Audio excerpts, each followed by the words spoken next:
Hey, fourth graders, welcome to Reader's Workshop. I'm Mrs. Calabrese, and I hope you guys are enjoying historical fiction. I know we just got started with it, but I think you guys are really going to love this unit. It's one of my favorite genres of reading, and I absolutely love to teach historical fiction. So let's get started. I'm going to share my screen, and I am going to show you. Close out of that. No, I don't want to end meeting. Um, Let me go into presentation mode so you can see it, a larger version of it. So just to do a quick introduction to what today's lesson is going to be about. Genre is a blend of history, which is nonfiction, and fiction. And we are going to today practice identifying the events in a text that are nonfiction and fiction. So I'm going to model how to do that for you today. So let's go to the next slide. And just reviewing, remember, historical fiction is a realistic story, but it's an imagined story set in the past. So the setting is nonfiction. Usually the characters or the plot of the story is fictional. Okay. So this is the slide you are going to be working on today. And the first thing you are going to do is type in the title and the author of the book that you're going to use. And you're going to use whatever book you and your book group are reading together. Okay. So you can choose to skim through it and find some examples of nonfiction and fiction, or you can really just stay focused on the area in the book that you are in right now, that you're currently reading, that chapter or pages. So nonfiction, what was real? Fiction, what was made up? I have an example of a book. I'm going to exit out of this because I can't type in the slides in presentation mode. I'm going to pull up a book in Epic that I've been reading. And I'll go back to the title. It's called The Last Brother, A Civil War Tale. Now, this book is historical fiction, and it's about the Civil War. Was the Civil War a real event? Like, is this setting real?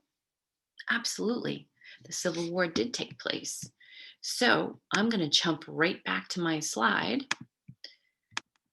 and I'm going to type in the Civil War under my nonfiction, in my nonfiction section, because that absolutely happened. First thing, don't even really need to go into reading the book. Just based on the title, I know that the Civil War was real. Okay, so back to Epic. Let's see, and I'll just use the page that that I was reading, or that I'm at. In one cloud of dust marched a young boy in a blue uniform with a full knapsack, a canteen, and a brass bugle slung over his shoulder. His name was Gabriel, and he was a bugler in the Union Army, even though he was only 11. So I'm going to kind of pull apart that paragraph and think about what is nonfiction and what is fiction in that.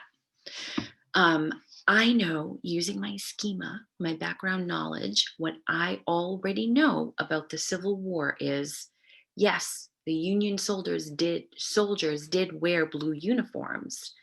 I also know that a lot of young boys joined the Union Army to be helpful.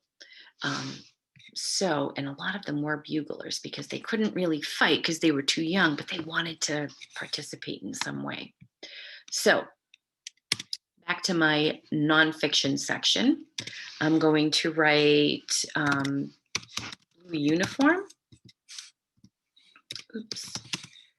Oops. for the Union Army.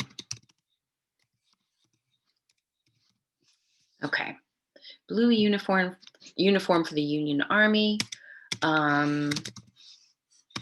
Young boys joined to be buglers. So I'm using my own background knowledge for that, or for those last two. Okay, let's jump back over to Epic. I'm on the second paragraph now. Gabe was the youngest in a big Pennsylvania farm family of 4 boys and 5 girls. He'd run away with his brother Davy, who was 16, to join up. When the recruiting officer asked Davy his age, Davy honestly replied, "I'm over 18," because he had slipped a piece of paper inside his shoe with 18 penciled on it. Then he pointed at Gabe. "Think you can blow a bugle for the Keystone State, boy?" Gabriel nodded. "I can learn, sir." Lots of boys Davy's age got the war fever, hankering for adventure and glory, but Gabe had his own reason for tagging after Davy. So Gabe and Davy, not real. They are fictional characters. And the plot of this story is parts of it are going to be fictional because it's, made up. And parts of it are going to be nonfiction, especially when we're talking about like the Battle of Gettysburg and things like that. That really happened. So back to my slide. Fictional. Gabe, the main character, and his brother, Davy, are fiction. They're made up. Okay. I hope this helps you understand what you are going to be doing in Reader's Workshop today.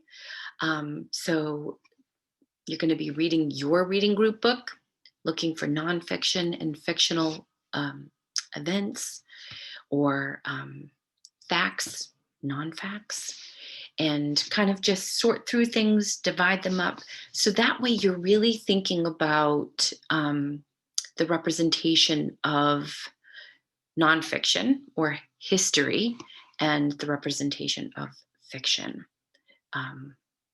And hopefully you will generate some questions tomorrow about your list today. So good luck, 4th graders. I believe in you. I know you can do an amazing job, and enjoy your day. And I will see you soon.